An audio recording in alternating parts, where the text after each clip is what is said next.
Hello दोस्तों, YouTube channel को subscribe कर लें, क्लिक बेल आइकन को प्रेस कर दें ताकि नोटिफिकेशन आपको मिलते रहे JIB CIB और बैंक प्रमोशन के संबंध में। अभी हम लोग पढ़ रहे हैं bank promotion question set number 1 है। पहला सवाल देखिए, बोलते हैं banks are installing cash recyclers which undertakes. Bank क्या इंस्टॉल कर रहा है? कैश रिसाइकलर्स इंस्टॉल कर रहा है। उससे क्या होगा? तो कैश रिसाइकलर्स का काम क्या है बैंक में, तो वो चीज़ आप समझिए। तो बैंक क्या इंस्टॉल कर रहा है? Cash recyclers. उससे अब क्या काम करवाएगा? तो ए ऑप्शन है कैश विड्रॉल, बी ऑप्शन है कैश डिपॉजिट, सी ऑप्शन है चेक डिपॉजिट, डी ऑप्शन है both A and B, E option है नन। आप इसको थोड़ा सा सोचिए और यहाँ पे 10 सेकंड लीजिए, फिर आप जवाब दीजिएगा।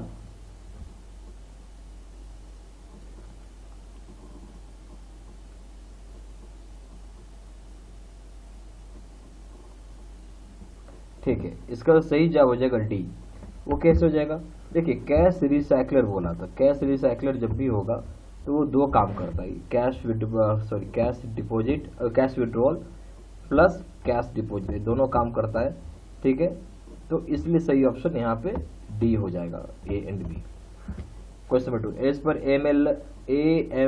AML norms banks are required to preserve records. बोलता है जो AML यानी एंटी मनी लॉन्ड्रिंग का जो नॉर्म है, जिसके हिसाब से बैंक को जरूरी है कि रिकॉर्ड को प्रिजर्व करे, रिकॉर्ड कर रखे। ए ऑप्शन दिया हुआ है 3 years from the date of cessation, यानी कैशेशन ऑफ ट्रांजेक्शन। यहाँ पे जो कैशेशन आप समझ रहे हैं, ठीक है, ये हो गया जिस डेट को ट्रांजेक्शन हुआ था, डेट ऑफ ट्रांजेक्शन।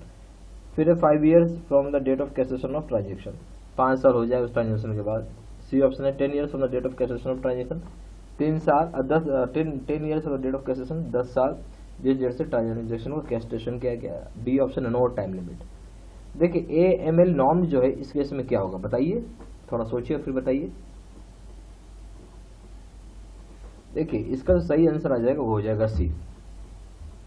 बेसिकली जो भी AML नॉर्म्स है उसके हिसाब से रिकॉर्ड्स का आपको 10 साल के लिए प्रिजर्व करना होता है, जिस डेट से ट्रांजेक्शन हुआ है, यानी जिस डेट को ट्रांजेक्शन हुआ उस डेट से 10 साल आपको अपने पास इसका रिकॉर्ड रखना होगा। ठीक है, question number 3, interest subsidy is available to all eligible education loan borrowers for a period of. बोलता है इंटरेस्ट सब्सिडी यहाँ पे अवेलेबल होता है सारे एलिजिबल एजुकेशनल लोन बोरोवर्स के लिए कितने पीरियड के समय के लिए, कितने पीरियड ऑफ टाइम के लिए, मतलब ये सवाल था। इंटरेस्ट सब्सिडी बेसिकली अवेलेबल तो है सारे एलिजिबल एजुकेशनल लोन बोरोवर्स के लिए, पर कितने समय के लिए अवेलेबल है, ये आपका सवाल था। ए ऑप्शन है फर्स्ट 1 year, बी ऑप्शन है फर्स्ट 2 years, सी ऑप्शन है during the study period, D option है till the closure of the loan, जब तक लोन क्लोज नहीं हो जाता, ई ऑप्शन है नन। जो इंटरेस्ट सब्सिडी है वो अवेलेबल होगा सारे के सारे एलिजिबल एजुकेशनल लोन बोरोवर्स पे, और ये तब तक होता है, कब तक होता है इंटरेस्ट सब्सिडी? तो सही ऑप्शन हो जाएगा जब तक आप पढ़ाई कर रहे हैं। ठीक है, तो यहाँ जो इंटरेस्ट सब्सिडी आपको बताया जा रहा था, जो आप एजुकेशन लोन पे ले रहे हैं, वो अवेलेबल रहेगा कब तक? जब तक कि आपकी पूरी स्टडी पीरियड नहीं खत्म हो जाती, यानी during study. Question number 4, when the, अच्छा इसका मतलब क्या हो गया, अगर कोई आदमी इंजीनियरिंग पढ़ रहा है तो 4 साल की इंजीनियरिंग हो गई, तो पूरे 4 साल का यहाँ पे बोल सकते हैं कि इंटरेस्ट सब्सिडी आपको रहेगा। कोई अगर मेडिकल पढ़ रहा होगा तो उस केस में 5.5 साल की पढ़ाई होती है, ये उतने समय तक के लिए आपको यहाँ पे इंटरेस्ट सब्सिडी मिलेगा। ठीक है, इस तरीके से रहता है। Question 4, what is the maximum loan and repayment period is allowed to for farmers to avail loans against pledge of agriculture produce. बोलता है क्या मैक्सिमम लोन और क्या रीपेमेंट पीरियड रखी जाती है फार्मर्स के लिए, ताकि वो अवेल कर सके लोन को अगेंस्ट जो भी उनका प्लेज किया हुआ है एग्रीकल्चरल प्रोड्यूस को। क्या मैक्सिमम लोन पीरियड होगा, क्या रीपेमेंट पीरियड होना चाहिए फार्मर्स को, ताकि वो लोन अवेल कर सकें जो भी एग्रीकल्चर प्रोड्यूस के ऊपर। ए ऑप्शन है 5 लाख और 6 महीना, बी ऑप्शन है 25 लाख और 12 महीना, सी ऑप्शन 50 लाख 12 महीना, D option no limit on amount but should be repaid within 12 months, E option है नन। देखिए इससे बड़ा सीधा सा क्वेश्चन था, आई होप सभी को आंसर मालूम होना चाहिए। क्या हो जाएगा इस केस का? सही ऑप्शन हो जाएगा सी।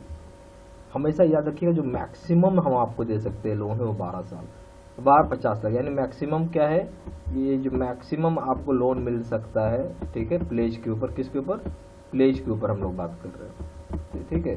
तो प्लेज के ऊपर जो मैक्सिमम मिलेगा वो है 50 लाख रुपए, और मैक्सिमम मंथ भी हो जाएगा, ये 12 महीने में चुकाना होगा, और प्लेज के ऊपर, इसलिए सी ऑप्शन हो जाएगा इसका सही जवाब। Question number 5, LC states about in case of amount what does it indicate. LC बताता है उस केस में अमाउंट की कितना इंडिकेट करेगा एलसी स्टेट्स में। ए ऑप्शन है 5%, बी ऑप्शन 10%, सी ऑप्शन है 20%, डी ऑप्शन 25%, ई ऑप्शन है नन ऑफ दिस। सीधा सा ऑप्शन था, इसमें 5% होता है, ठीक है। Question number 7, what statement is correct with regard to unspent foreign currency on return to India. इस स्टेटमेंट में क्या चीज को सही माना जाएगा उस उद्देश्य से जहां पे हम बात कर रहे हैं अनस्पेंट फॉरेन करेंसी जो कि भारत में रिटर्न हुआ, यानी ये स्टेटमेंट में कौन सा बात सही है वो आपको निकालना है। अगर फॉरेन करेंसी आप कहीं विदेश गए थे, विदेश से भारत आ रहे तो बच गया है फॉरेन करेंसी, यानी अनस्पेंड है फॉरेन करेंसी, खर्च नहीं हुआ। ये ऑप्शन है return any amount of foreign currency, आप कितना भी पैसा हो आप भारत में फॉरेन करेंसी को रिटर्न कर सकते हैं। बी ऑप्शन है return to AD within 90 days, 90 दिन के भीतर आप एडी को रिटर्न करेंगे। एडी कौन होता है? Authorised dealer. C option allowed to return $5,000 बोलता है आपको अधिकार है कि $5,000 तक आप रिटर्न करके रख सकते हैं। डी ऑप्शन है need to return unspent foreign currency within 180 days if the amount exceeds $2,000 मतलब जरूरी है कि आप रिटर्न करेंगे अमाउंट जो भी अनस्पेंट अमाउंट है 180 दिन के भीतर अगर अमाउंट $2,000 से ज्यादा हो गया तो। E option none of the above. तो सही ऑप्शन क्या हो जाएगा इस केस में बताइए? सही ऑप्शन हो जाएगा डी। डी में क्या बोल रहा है कि अगर आप फॉरेन कंट्री जाते हैं या फॉरेन कंट्री जाते हैं, वहां घूमते हैं फिरते हैं, उसके बाद वापस आते हैं, तो अगर मान लेते हैं कि आपका फॉरेन करेंसी बच गया तो भाई वो लौटाना पड़ेगा आपको 180 दिन में। कितना दिन में लौटाना होगा आपको? देखिए रिटर्न करना पड़ेगा जो भी अनस्पेंड फॉरेन करेंसी है, कितने दिन के अंदर अंदर? 180 दिन के अंदर अंदर, ठीक है। अगर अमाउंट जो है वो $2,000 से ज्यादा, तो कितना है? 2,000 से डॉलर ज्यादा होगा तो लौटाना पड़ेगा। 2,000 तक आप रख सकते हैं, अप टू 2,000 आप फॉरेन करेंसी भारत में रख सकते हैं। इसको लिख लीजिए, अप टू जो है डॉलर 2,000 तक आप रख सकते हैं। आप डॉलर 2,000 तक मतलब आप रख सकते हैं, होल्ड कर सकते हैं, होल्ड सेल्फ होल्ड कर सकते हैं, आप रख सकते हैं, और उससे ऊपर के अमाउंट को जमा करना होगा, ठीक है, 180 दिन के भीतर। क्वेश्चन रेट है the minimum education qualification stipulated for borrower availing credit limit of ₹15 lakh under PMEGP। बोलता है प्रधानमंत्री एम्प्लॉयमेंट गारंटी प्रोग्राम है PMEGP का फुल फॉर्म, जिसके तहत 15 लाख रुपए जो भी अवेल कर रहा है लोन, उसमें आपको बता रहा है कि क्या मिनिमम क्वालिफिकेशन होना चाहिए, यानी पढ़ाई कितनी करनी चाहिए। A option intermediate 10+2, B option है 10th स्टैंडर्ड, सी ऑप्शन है 8 क्लास, डी ऑप्शन है 9 नन। इसका सीधा सा ऑप्शन क्या था? अगर आप पढ़े होंगे तो 8वीं पास होना चाहिए बस, ठीक है। क्वेश्चन नंबर, अच्छा ये इसका फुल फॉर्म पता है ना क्या है इसका फुल फॉर्म PMEGP का? इसका लिख लीजिए, नहीं मालूम है तो प्राइम मिनिस्टर, ठीक है, एम्प्लॉयमेंट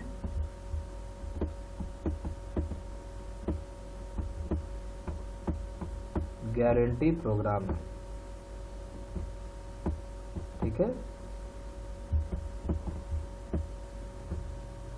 गारंटी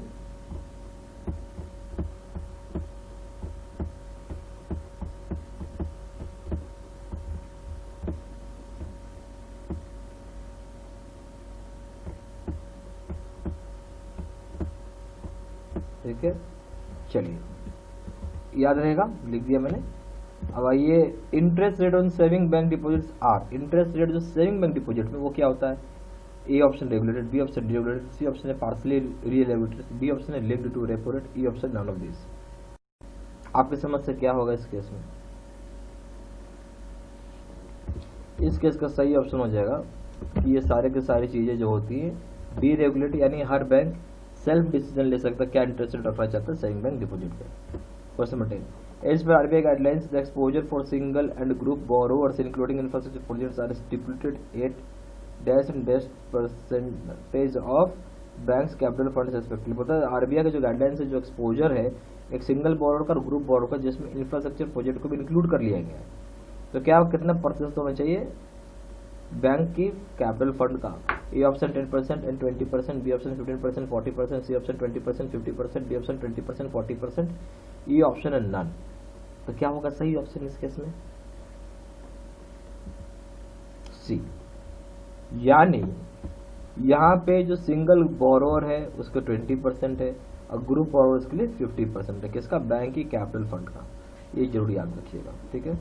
और यहाँ पे आपको बैंक की स्पेसिफिक प्रमोशन कोर्सेज कराई जाती है, जिस बैंक के होंगे उसी बैंक में कराया जाएगा, क्योंकि हर बैंक का अपना डिफरेंट सिलेबस होता है, सर्कुलर्स होता है, बैंकिंग प्रोडक्ट्स होता है। तो हम लोग यहाँ पे केवल आपको बैंक स्पेसिफिक स्टडी मटेरियल मिलेगा। और इसमें क्या रहेगा, वीडियो जो bank promotion courses, video lecture courses होगा, क्वेश्चन आंसर डिस्कशन वीडियो होगा, आंसर्स होंगे पीडीएफ में, 3000 से क्वेश्चन बैंक होगा, 10 मॉक टेस्ट होगा और इसका प्राइस है 2000 रुपये। ज़्यादा जानकारी के लिए फ़ोन भी कर सकते हैं। फ़ोन नंबर हो जाएगा 4 टाइम्स 9685127, दूसरा नंबर है 7827546746। वेबसाइट में जाकर डायरेक्टली ऑनलाइन ऑर्डर प्लेस कर सकते हैं। वेबसाइट हो जाएगा www.jibcibstudymaterial.com, ईमेल आईडी हो जाएगा seedsina123@gmail.com। ये सारी इन्फॉर्मेशन मैंने इसी वीडियो के डिस्क्रिप्शन बॉक्स में भी डाल दिया है, ठीक है। Thank you.